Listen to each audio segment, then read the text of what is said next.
What the Thunder Said, Part 23, in our empty rooms. That's also associated with loneliness. I did find interesting in this site of High Holborn, there was also the Kingsway Telephone Exchange under Chancery Lane Tube Station, which was built in 1940 and was used by the SOE, I believe, and during the Cold War, and it was referenced in Ian Fleming's Casino Royale. So where we've got these multiple references throughout the poem to layers of things. One of those layers, I think, is sites used by intelligence services like a network for the spider. So Da, maybe linking also with all the stuff we said before, but Dadaism, chaos, abyss, the waters of the abyss maybe, and I also thought possibly of Da Vinci, but it's too vague to like dive into the whole thing. Dyad Vam, I've heard the key. So Dyad Vam is sympathize or sympathy. So then I thought of sympathetic magic from The Golden Bow by Fraser, where he writes something about the principles of thought on which magic is based. Basically two types. First, that like produces like, or that an effect resembles its cause. And second, that things which have once been in contact with each other continue to act on each other at a distance after the physical contact has been severed.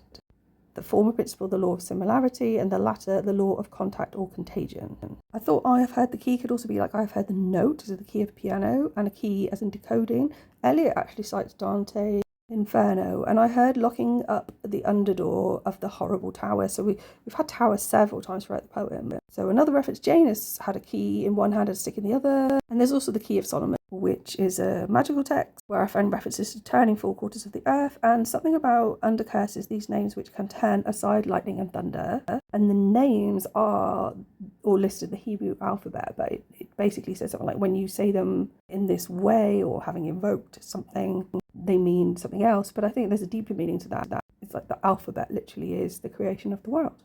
And there's also Demeter. She held a wreath and a poppy in her hand and a key on her shoulder. How do you hold a key on your shoulder? I have no idea. Clumsy enough when I try and hold them in my hands. In the hymn to Demeter 42-44, the key and the wreath as signifiers of priestly status, and the poppy is an attribute of Demeter, so it denotes priestly authority. It could also, the same word could also mean branch, as in like a branch of a tree. And then again in the hymn to Demeter, not one of the immortals or of mankind, humankind, heard her voice, nor the olives bright with fruit, except the daughter of Perseus. Tender of heart, she heard it from her cave. Hecate of the delicate veil, and Lord Helios, brilliant son of Hyperion, heard the maid calling her father, the son of Cronos. So the idea of somebody who heard the thunder heard the voice. Turn in the door once and turn once only. So a door is a transition between states.